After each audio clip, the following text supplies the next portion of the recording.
രാജാതിരാജൻ മഹിമയോടെ വാനമേഘത്തിൽ എഴുന്നള്ളാറായി.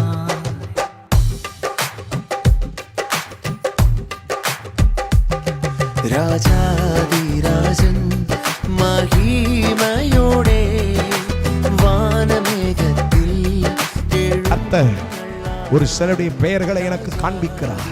Sofia, Sofia, உனக்கு கர்த்தர் சொல்ற ஒரே வார்த்தை, நான் உன் விண்ணப்பத்தை கேட்டேன், நான் உன் விண்ணப்பத்தை கேட்டேன், உன் கண்ணீர் இன்றோடு முடிகிறது.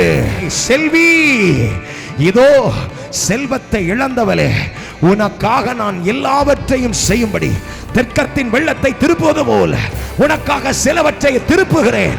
நீ பயப்படாதே, நீ சகலத்தையும் திருப்பிக் கொள்வாய். 7ஆம் நம்பர் ஒரு எல்லையை பார்க்கிறேன். அந்த 7ஆம் நம்பர் எண் 7 என்கிற எண் இருக்கிற எல்லை, அது உன் வீடோ அது உன் நிலமோ எனக்கு தெரியல. ஆனால் அந்த எல்லைக்கு முன்பாக செய்யப்பட்ட ஒரு சூனியத்தின் நிமித்தம் சில யுத்தங்களை சந்தித்துக் கொண்டிருக்கிறீர்கள். என் கர்த்தர் அந்த சூனியங்களை உடைக்கிறார். தேஜஸோடு நாம் காண்பான் காலமாய் பிராணப்பிரியந்தே பொன்னு முகத்தே தேஜஸோடு நாம். சரீரத்தில் வியாதியோடு வந்திருக்கிறீர்கள், எனக்கு ஒரு சுகம் வேணும் ஐயா, கர்த்தர் என்னை சுகப்படுத்துவாரா என்று ஏக்கத்தோடு வந்திருக்கிறீர்கள் என்றார். சரீரத்தில் வலி வேதனையோடு வந்திருக்கிறவங்க மட்டும் வலது கை உயர்த்துங்கள். என்னை இயேசு சுகமாக்குவாரா?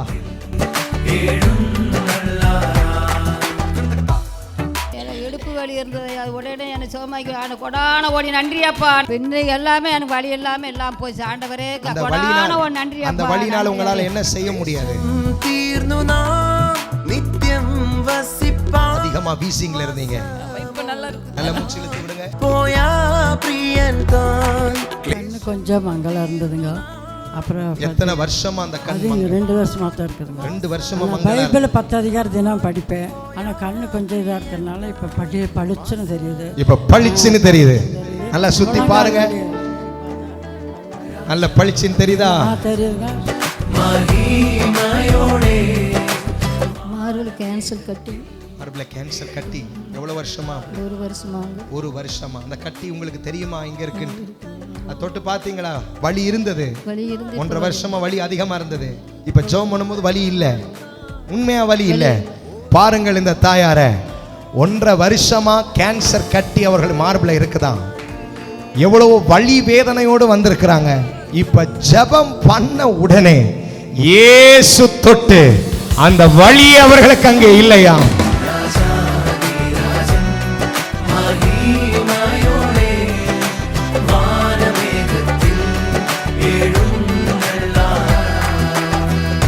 என்னோட பெயர் கமலா. முதல் ஆராதனை வேளையிலே ஆவியானவர் பேசினார். என்னோட குடும்பத்தில் நடக்கிற காரியங்களை கர்த்தர் சகோதரர் மூலமாக வெளிப்படுத்தினார். சோஃபியாங்கிற பேர் என்னோட பெயர் தான். 2 பெயருமே ஆவியானவர் பேசி நான் என்ன காரியத்திற்காக வந்திருக்கிறேனோ அதை அப்படியே பேசினார். ஆவியானவர் என்னோடு இருந்து என்னை வழி நடத்துகிறார் என்பதை உணர்ந்து கொண்டேன். இவங்களுடைய பெயரையும் இயேசு அழைத்திருக்கிறார். சகலையும் திருப்பிக் கொள்வாய் என்று. என்ன பேர் உங்க? செல்வி.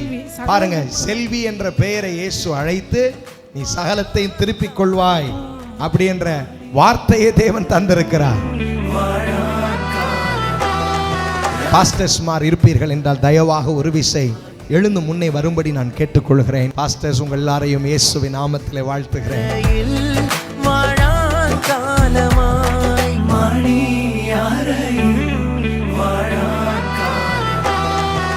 தேவ மனுஷன் மோசஸ் மில்சிரேக் அவர்கள் செய்தி கொடுத்துட்டு இருக்கும்போது 7th மென்ஷன் பண்ணி சொன்னார்.